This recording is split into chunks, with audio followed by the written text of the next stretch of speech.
All right, so I have loaded up my actions and these color separations, and now I'm able to play with them. And I'm going to just save this for the moment as an experimental version. I'll say CMYK test that I can play with later on the desktop.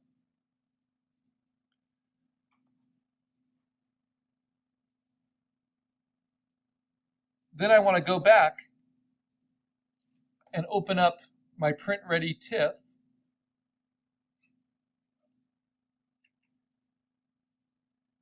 Before I brought in those,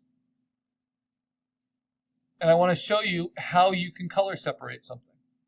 This time let's do it with the background. So I'm actually going to name this something else. So I'll call this a CMYK Step tutorial file.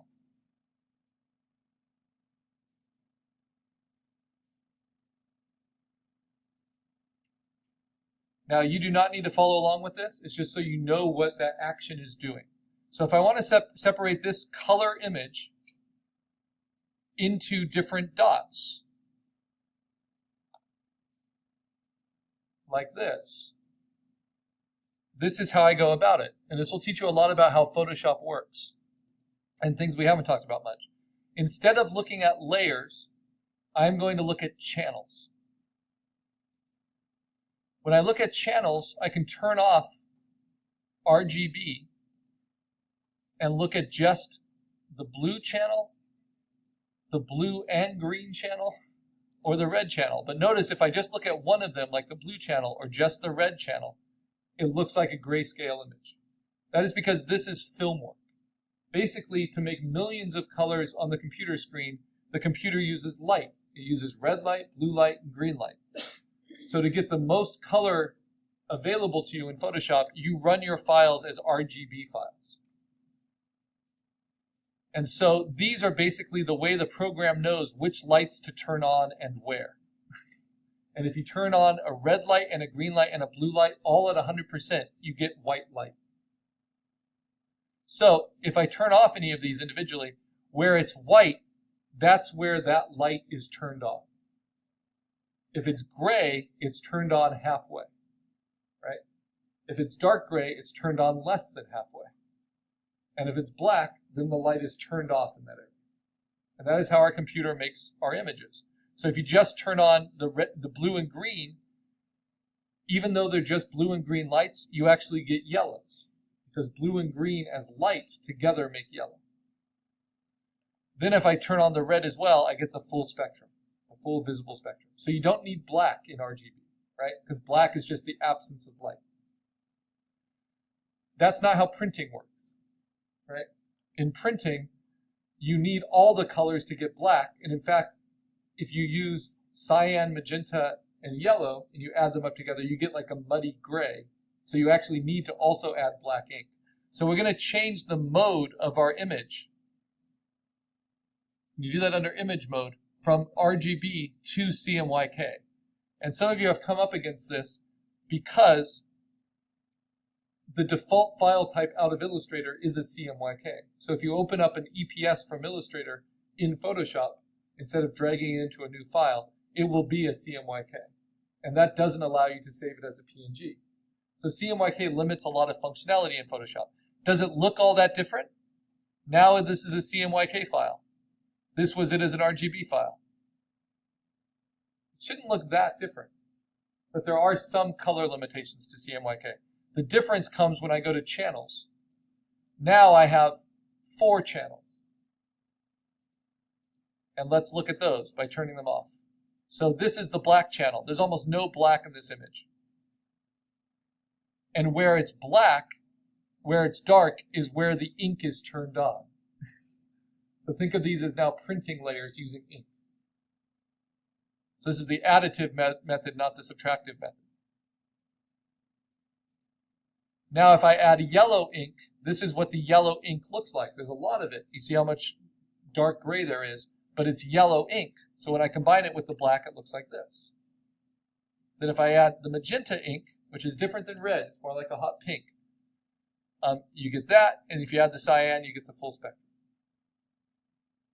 Now, how do I separate them into individual colors and individual dot layers so that I can print them with those different inks at these angles and they'll combine to give me all those colors? Well, I first have to separate out an individual channel. So I do that.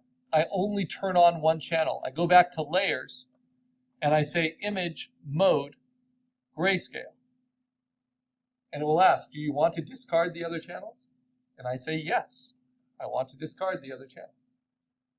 And I always leave those permissions on because it's good to be reminded you're doing some pretty drastic things. So now if I look at channels, there's just one grayscale channel.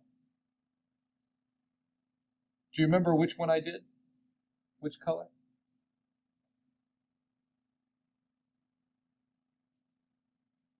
You don't. Neither do I. So let's see, which one does it look like? I think I did cyan. Yes, so this is the cyan channel. So you have to remember that. So what I would do is I would save this as cyan. This is my cyan layer. This is what the action does for you. And it's now a grayscale. It's not CMYK, it's not RGB, it's grayscale. But I got that through turning it to CMYK and isolating that one channel. Now I can convert it to bitmap. I go to mode and I go to bitmap, which we've talked about but I haven't ever had to do. And my input is 350 pixels per inch. That's what my file size is. So my output would make sense to be 350. What method do I want to make it into a bitmap? What does a bitmap do? It takes grayscale images and it makes them be either black or white. And so it's going to separate into tones. The most common is a halftone screen. That's why it's called halftone printing. But I could do like a custom pattern. I could do it with lots of little stars. I could do it lots of ways. But this is what I do. Halftone screen. And then you have to set the angle, right? And the angle, this is cyan. What angle do I use?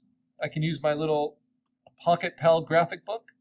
Or I can remember that black is the only one that's 45 degrees. Cyan is 30 degrees off of blacks. Oh no, sorry, magenta is 30 degrees off of black.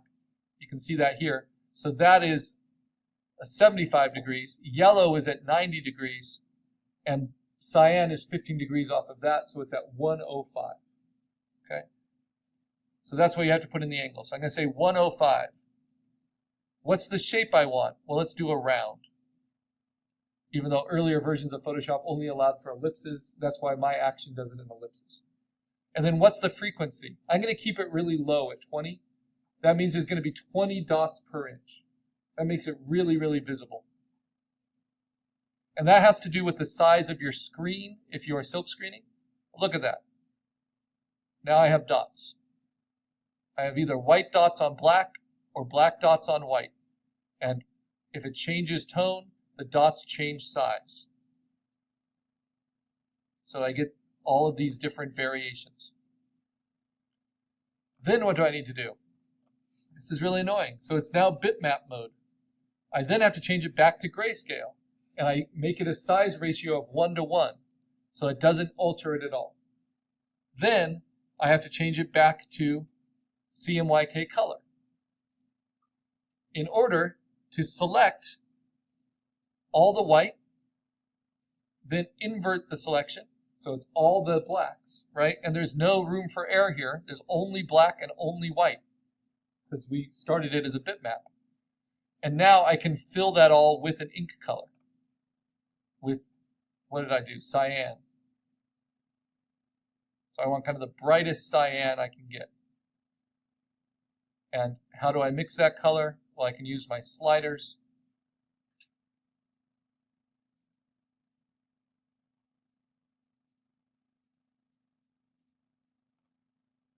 Where are my color sliders? I haven't used them in a while.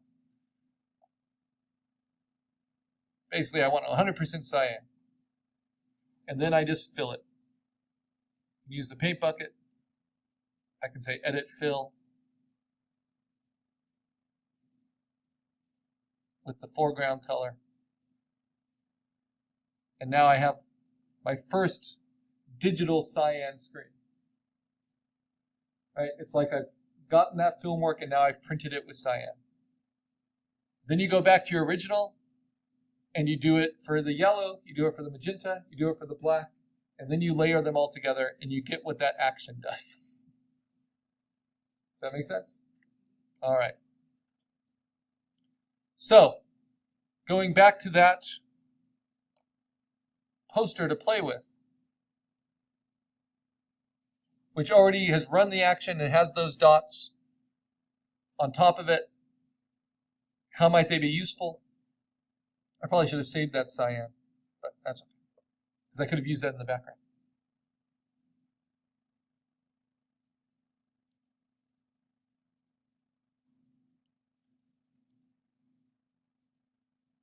I would like you to play with the actions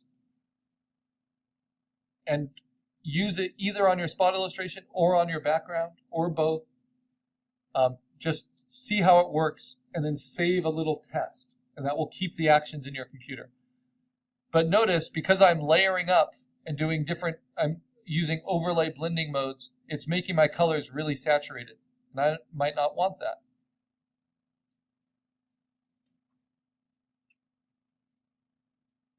It's also making Photoshop kind of confused.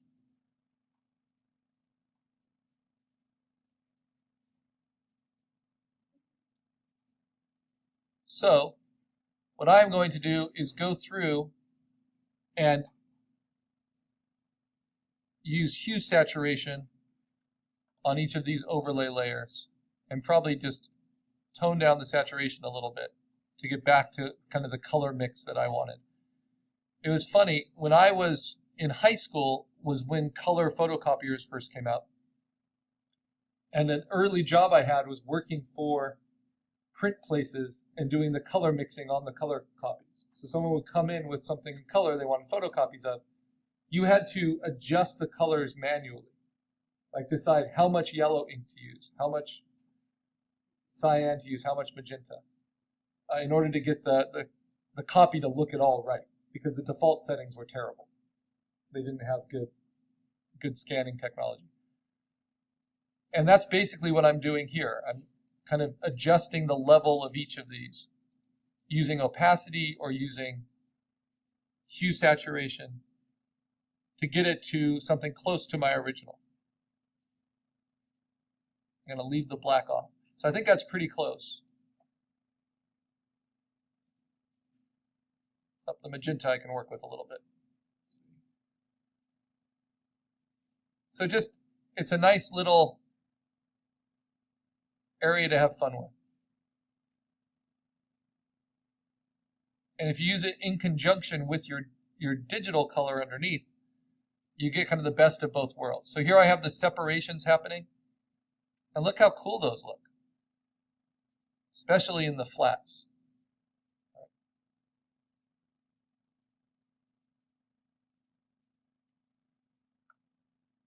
But then maybe I don't want it on my black line work. And I can go back to my black line work EPS, or I can just select all the black lines from my spot illustration and duplicate them and put them over the top of everything. So that's kind of more cleanly cut out. So you decide how to use it, how subtle to make it. Now just to review how to use the action again, if I save this, and I turn off every layer except the one I want to color separate, the action will work on it. Let's turn all those off. And now if I want to run that action on the background, like I started to show you with cyan, I go to Actions, I go to Carl Color Separations, and I go to CMYK Full Run, select it like a VHS tape, and play it. And it will open up. I don't want to flatten, because I have multiple layers. Oh yeah, I actually can flatten, sorry, because these are on these extra ones. So just hit return. Trust the action, it won't ruin your original. And now it's outputting them all as a screen, right? And now I can select all those layers and drag them onto my original. I can put them all as a layer group if I want. These are intentionally